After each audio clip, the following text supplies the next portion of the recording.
하나님께서 선물로 새날을 주심을 감사드립니다.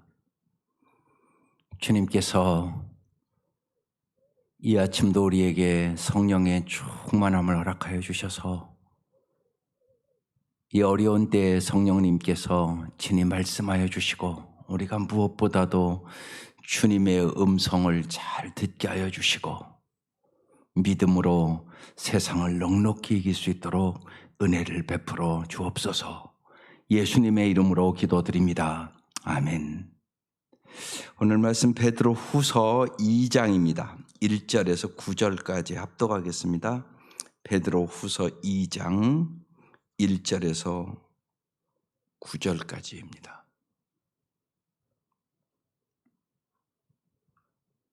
베드로 후서 2장 1절에서 9절까지입니다. 시작. 그러나 백성 가운데 또한 거짓 선지자들이 일어났었나니 이와 같이 너희 중에도 거짓 선생들이 있으리라. 그들은 멸망하게 할 이단을 가만히 끌어들여 자기들을 사신 주를 부인하고 임박한 멸망을 스스로 취하는 자들이라.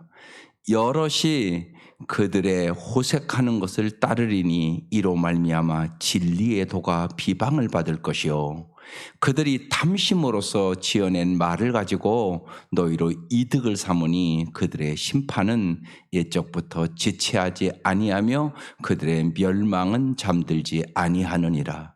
하나님이 범죄한 천사들을 용서하지 아니하시고 지옥에 던져 어두운 구덩이에 두어 심판 때까지 지키게 하셨으며 옛 세상을 용서하지 아니하시고 오직 의를 전파하는 노아와 그 7 식구를 보존하시고 경건하지 아니한 자들의 세상에 홍수를 내리셨으며 소돔과 고모라 성을 멸망하기로 정하여 죄가 되게 하사 후세에 경건하지 아니한 자들에게 본을 삼으셨으며 무법한 자들의 음란한 행실로 말미암아 고통당하는 의로운 돛을 건지셨으니 이는 이 의인이 그들 중에 거하여 날마다 저 불법한 행실을 보고 들으므로 그의 의로운 심령이 상함이라.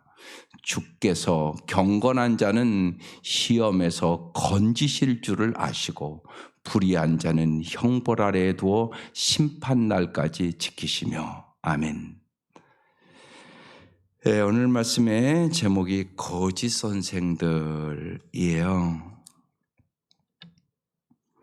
오늘 이 말씀을 이렇게 쭉 보면 거짓 선생과 하나님의 심판에 대한 거, 이미 나타난 하나님의 심판에 대한 거, 그래서 심판에 대한 생각을 깊이 할 필요가 있어요. 여러분은 심판에 대해서 어떻게 생각하세요? 무지하게 중요한 말씀인데 깊이 생각 안 할 수 있거든요. 사도행전 24장에 보면 이제 사도 바울이 벨릭스 총독에게 복음을 전하면서 하는 말씀이 의와 절제와 장차 오는 심판에 대해서 강론을 해요. 의와 절제와 장차 오는 심판, 이렇게 써 있어요. 이게 무지하게 중요한 단어들이에요. 의라는 것은 하나님과 바른 관계를 얘기하는 거예요. 절제라는 것은 뭐냐? 이 원어의 의미가 칼로 무를 자르듯 딱 잘라버린다는 의미예요. 절제라는 의미가. 그런데 잘 생각해 보세요. 하나님의 심판을 믿지 않는 사람은 하나님과의 관계를 맺기보다 언제나 자기의 이기와 자기의 탐욕으로 나아가요. 어김이 없습니다. 그래서 자를 것을 미련 없이 딱 잘라내지를 못해요. 그래서 의와 절제와 심판이라는 단어가 같이 나오는 거예요. 심판을 생각할 때 꼭 하나님과 나의 관계가 어떤가 이걸 깊이 생각하셔야 돼요. 또 정말 하나님의 심판을 내가 믿는가? 믿는 사람만 절제할 수 있어요. 그렇지 않으면 여러분 거짓 선생에게 속아요. 오늘 그 말씀이거든요. 다시 보겠습니다. 1절. 그러나 백성 가운데 또한 거짓 선지자가 일어났었나니. 예, 구약에 끊임없이 거짓 선지자가 일어나요. 거짓 선지자의 특징은 언제나 모든 거 그냥 잘 된다고 얘기해요. 왕한테도 언제나 아부예요. 하나님이 망한다고 얘기하는데도 잘 될 거라고 그래요. 그런데 참 선지자는 언제나 그렇지 않아요. 하나님의 음성을 정확하게 듣고요, 그 말씀대로 흥하든지 망하든지 진실되게 얘기를 해요. 그래서 거의 다 참 선지자는 언제나 핍박을 받았어요. 그래서 의를 위하여 핍박을 받는 자는 복이 있나니, 예수님 그렇게 말씀하신 거예요. 거짓 선지자들이 일어났나니 이와 같이 너희 중에도 지금 거짓 선생들이 있으리라, 이렇게 써 있어요. 여기서 더 깊이 하나 생각해 볼 것이 있어요. 이 거짓 선지자나 거짓 선생 뒤에는 언제나 뭐가 있어요? 마귀 역사가 있단 말이에요. 마귀가 거짓말쟁이에요. 창세기부터 선악과를 따먹으면 반드시 죽으리라 하나님 그렇게 말씀하셨거든요. 그런데 말씀을 살짝 바꾸면서 유혹한단 말이에요. 그것이 오늘도 동일하게 일어나는 거예요. 여러분 잘 생각해 보세요. 처음부터 마귀인 줄 알면 속을 사람이 어디 있겠어요?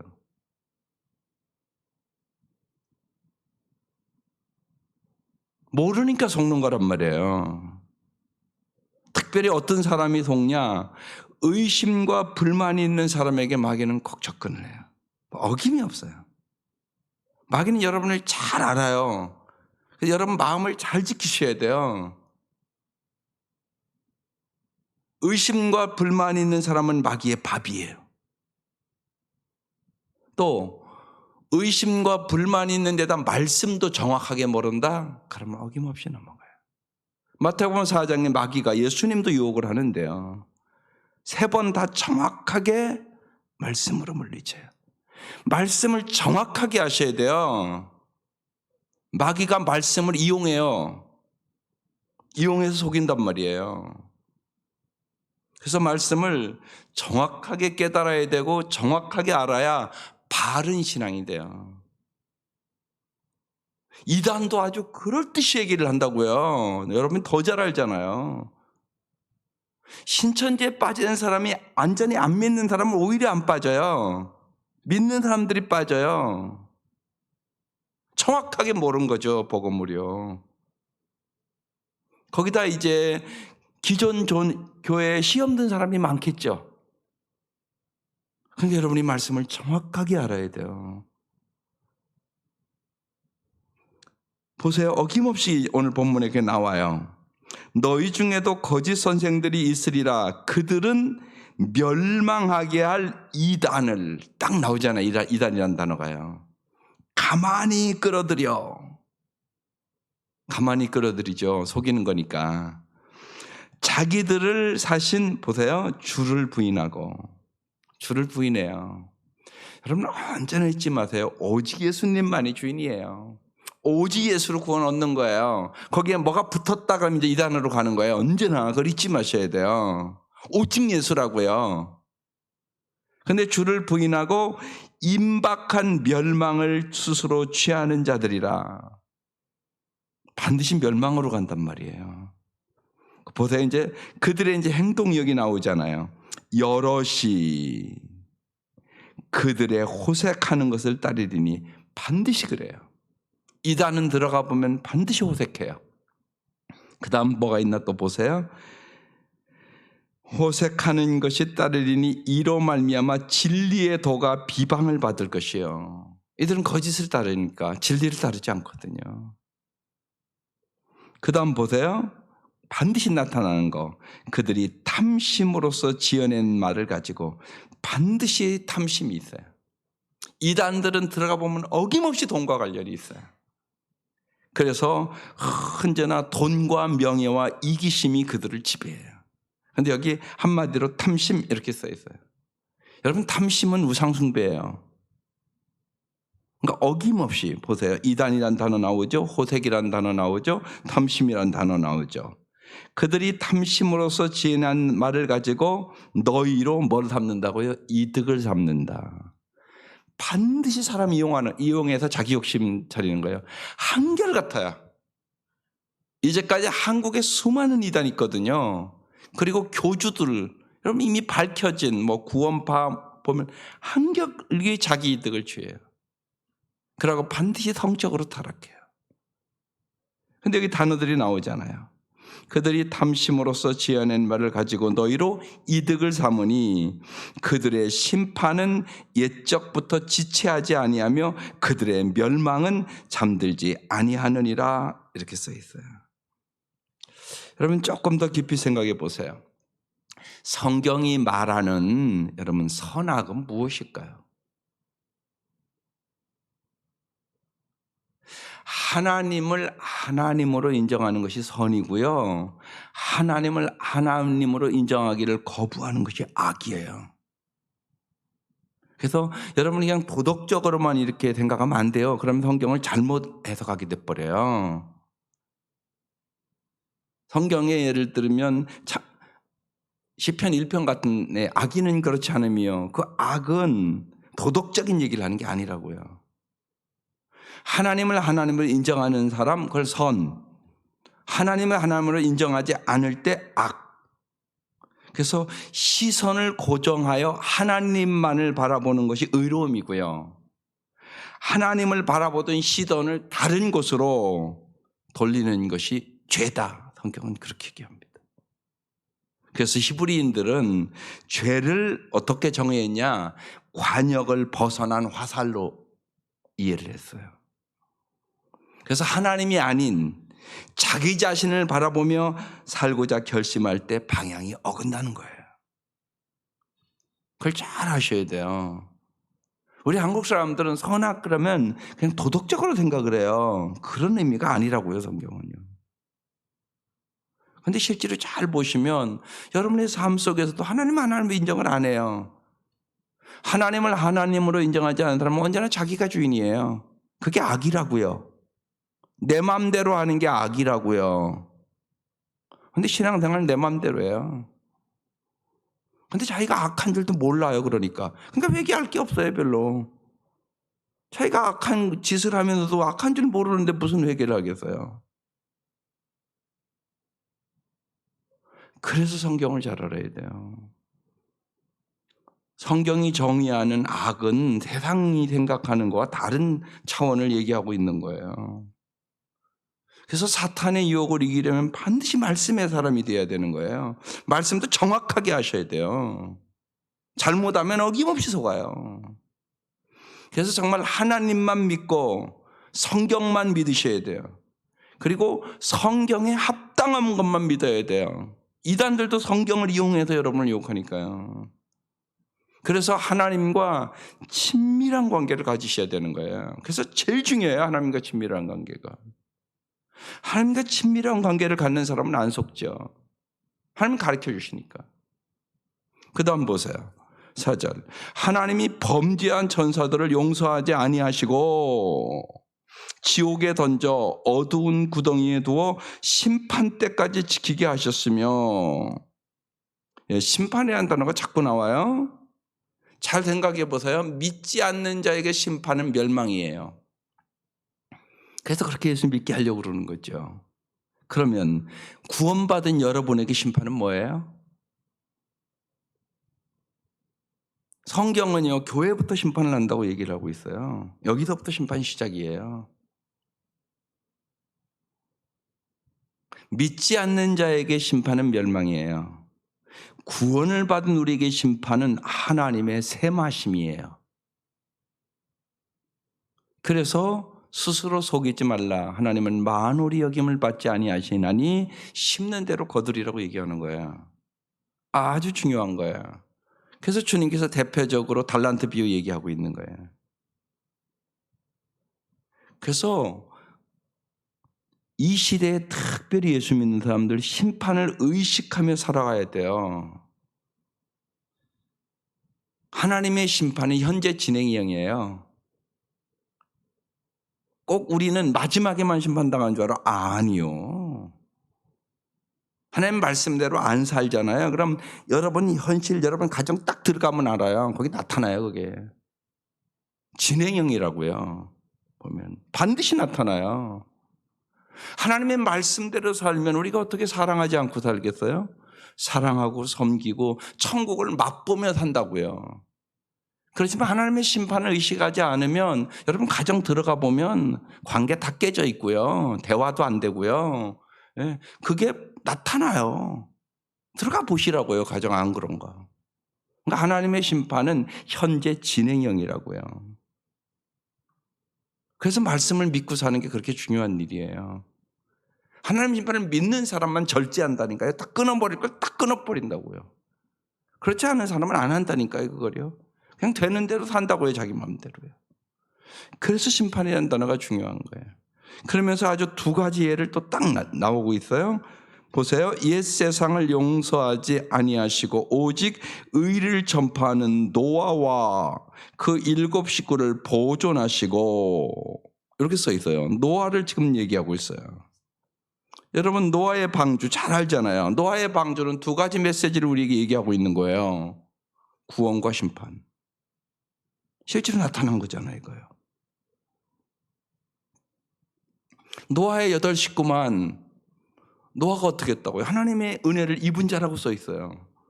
노아만 하나님의 말씀 듣고 순종했어요. 세상 사람들에게 다 미친 짓 하는 거였었어요. 세상 사람들이 생각하기에 멀쩡한 날 방주 예비하고 있으니까요. 나머지 사람들은 먹고 마시고 놀고 시집가고 장가가고 세상 것에만 관심이 있었어요. 노아만 하나님의 말씀에 순종했단 말이에요. 하나님이 멸망시킨다고 얘기를 했으니까. 그러니까 노아만 믿은 거죠. 노아가 얘기는 했을 거예요. 하나님 나에게 이렇게 말씀하셨다고. 그래서 방주를 예비하라고 그랬다고. 너희들도 하라고. 그런데 다른 사람들은 안 믿었죠. 하나님의 심판을 노아만 믿은 거예요. 그래서 여기 그렇게 써 있는 거예요. 그래서 노아의 7 식구만 보존하시고, 그러니까 여기 지금 방주는 그래서 구원과 심판의 메시지를 정확하게 얘기하고 있는 거예요. 또 소돔과 고모상의 예를 들고 있어요. 노아의 7 식구를 보존하시고 경건하지 아니한 자들의 세상에 홍수를 내리셨으며, 그래서 우리가 경건하게 살아야 돼요. 경건에 올려는 금생과 내생에 유익한 거예요. 이 시대에 너무나 지금 타락해가고 있는 시대예요. 반드시 예수 믿는 사람 경건하게 살아야 돼요. 거룩이 인생의 목적이어야 돼요. 그래야 우리가 노아와 같이 보존될 수 있는 거죠. 그 다음에 보세요. 그 다음에 소돔과 고모라성 예를 들었어요. 소돔과 고모라성을 멸망하기로 정하여 죄가 되게 하사 후에 경건하지 아니한 자들에게 본을 삼으셨으며, 소돔과 고모라성은 성적으로 타락한 시대였었어요.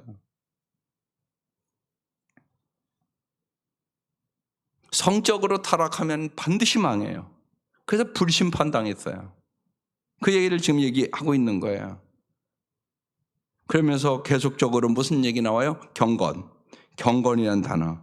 경건하지 않은 자들이 이렇게 멸망한다고 본을 보였다고 지금 말씀하고 있는 거예요. 7절. 무법한 자들의 음란한 행실로 말미암아, 보세요. 어김없이 음란이라는 죄가 나오잖아요. 고통당하는 의로운 롯을 건지셨으니, 세상이 이제 악해지면 의로운 사람들도 고통을 당하는 거죠. 이는 이 의인이 그들 중에 거하여 날마다 저 불법한 행실을 보고 들으므로 그 의로운 심령이 상함이라. 이거 중요한 말씀이에요. 의로운 심령이 상했다. 이 마음을 가져야 여러분이 마태복음 7장에 애통하는 자는 복이 있나니 하나님의 위로를 받을 것이며, 이 말씀이 깊은 말씀임을 알게 돼요. 하나님의 심판의 목적은 언제나 정화와 의인의 구원이에요. 하나님은 모든 사람이 구원받기를 원하지 멸망하기를 원하시는 하나님이 아니세요. 하나님은 사랑의 하나님이세요. 그래서 정화시키고 그리고 구원하고, 그래서 하나님은 언제나 의인을 찾으세요. 소돔과 고모라상 하나님이 멸망하기로 작정했을 때 아브라함이 그러잖아요. 의인들도 다 함께 하나님 멸망시키겠습니까? 그래서 주님이 뭐라고 그래요? 50부터 내려가잖아요. 50, 40 쭉. 의인 10사람만 있으면 멸망시키지 않겠다고 그러셨어요. 그런데 의인 10사람 없었어요. 그래서 망했어요. 멸망했어요. 오늘 그게 우리에게 무슨 메시지예요? 오늘도 마찬가지란 말이에요. 하나님 의인 찾으신다고요. 나 하나라도요 끝까지 잘 믿으셔야 된다고. 여러분 가정에서는 말할 것도 없어요. 특별히 나 혼자 신앙생활하는 사람이 있잖아요. 어느 가정이고 한 사람부터 시작해요. 내가 굳게 서야 내 가정 구원해요. 아주 중요해요, 여러분. 가족 구원하기가 제일 힘든다는 거 아시죠? 제일 힘들어요. 왜냐하면 가족 구원은 말로 되는 게 아니에요. 정말 삶으로 해야 되거든요. 내가 삶으로 보여주지 않으면 안 믿어요. 만만하게 생각하지 말아야 돼요. 이렇게 만만하게 생각하는 분이 있어요. 아이, 결혼하면 뭐 믿겠지. 며느리 그럴 때 그런 가정들 많거든요. 믿게 하면 되지요. 아이, 그렇게 쉬우면 얼마나 좋겠어요. 그런데 평생 안 되는 가정도 있거든요. 참 어려운 일이에요. 그래서요, 잘 결정하시라고요. 믿지 않는 자와 멍에를 매지 않는 게 잘하는 일이에요. 성경대로. 정말이에요. 그거부터 점검을 하라고요. 애들 교제하면 예수 믿는 것부터 점검을 하라고요. 그래서 꼭 정말로 내가 의인의 반열에 서야 돼요. 그래야 구원의 역사가 일어나요. 그래서 하나님은 의인을 찾으세요. 그래서 여기 의인은 의로운 심령이 상함이라. 그래서 애통해야 하는 거예요. 자꾸 복음을 전해도 예수를 안 믿으면 여러분의 마음이 애통하는 마음이 돼야 돼요. 왜 안 전하겠어요, 여러분이? 다 전하지 않겠어요? 자녀들에게 올 때마다 전하고 그럴 거 아니에요. 근데 여러분 잘 보시라고. 예수 안 믿으면 그 삶이 너무나 팍팍하고 어려워요. 세상이 너무 어렵거든요. 다 수고하고 무거운 짐 있고요. 인간이 연약하고요. 내 마음대로 안 되거든요. 요새는 말할 것도 없는 시대를 지금 이제 우리 살아가고 있는 거예요. 정말 어느 때보다 여러분 예수가 필요한 때요. 여러분이 위기를 기회로 삼으세요. 예수 믿게 하는 기회예요. 이 어려운 때가. 예. 많은 사람들이 장사도 어렵고 얼마나 힘들겠어요. 이렇게 생각하시면 돼요. 옛날에 연세 드신 분들은 이제 보릿고개 이제 가는 식으로 어렵다 이렇게 생각하면 돼요. 그러면 우리는 이길 수 있어요. 옛날 보릿고개 넘은 사람은요, 지금 어려운 거 아니라는 거 알잖아요, 별로. 근데 요새 젊은 시대는 그런 시대를 안 살았으니까 인내력이 없어요. 한마디로 참을 줄을 모른다고요. 조금 어려운 것들을요. 그러니까 그러는 거예요. 이런 얘기 한다고요. 이북이 복음화되면 이북 사람들은 워낙 어렵게 살아서, 예, 장로님 마다가스카르 같은 데서 잘 살 수 있어요. 걔들은요. 근데 여기 있는 애들 거기다 갖다 놓으면요, 화장실부터 어려워서 못 갈 거예요. 그렇잖아요. 그래서 오히려 어려운 곳에서 자란 사람들은요, 가서 선교 잘할 수 있다는 거죠. 근데 편한 데서 자랐는데요, 옛날 양촌에 애들 데리고 수련회 간 적이 있었어요. 그런데 풍덩 화장실이네요. 애들이 화장실을 못 가네. 못 가더라고요. 무서워서. 그렇게 되는 거예요. 그래서 여러분, 어려운 것이 꼭 나쁜 거 아니에요. 그렇잖아요. 어려움을 통하여 연단받고 더 강해지는 거죠. 분명한 것은 강해져야 이기는 거예요, 세상. 연약하면요, 조금만 어려워도 그걸 못 이겨나가는 거예요. 왜냐하면 속사람이 연약하니까. 속사람이 강건해야 승리하는 거죠. 그래서 오직 믿음으로 세상을 이긴다고 얘기하는 거예요. 진짜 하나님을 믿어야 이기는 거죠.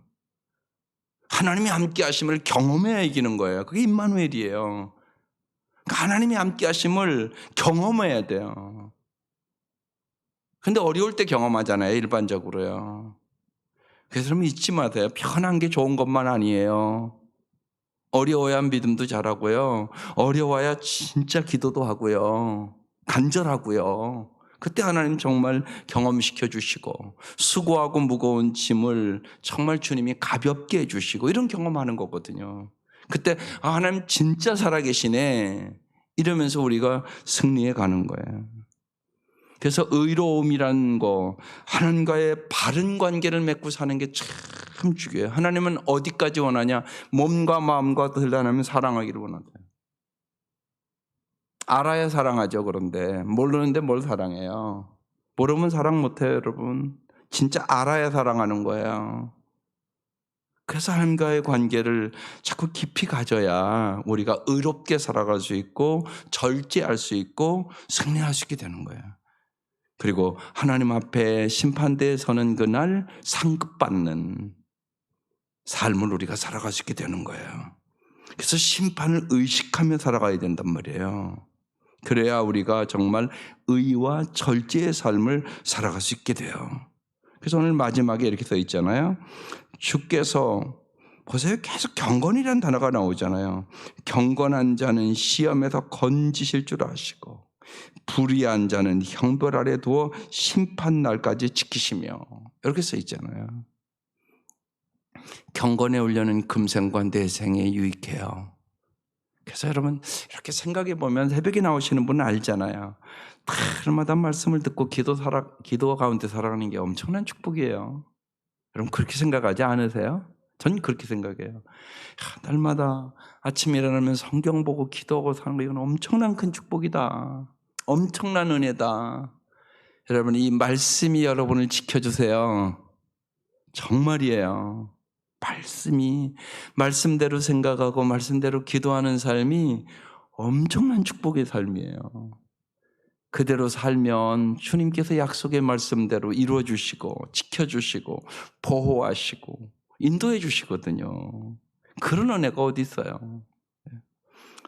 날마다 여러분 말씀과 기도로 항상 정말 의와 절제의 삶, 하나님과 더 깊은 바른 관계, 하나님과 날마다 동행하는 삶을 살아감으로 여러분 승리할 수 있기를 주의 이름으로 축원합니다. 오늘 무슨 찬송 주셨을까요? 323장이에요. 부름받아 나선 이 몸이란 찬양을 주셨어요. 충성에 대한 말씀이죠.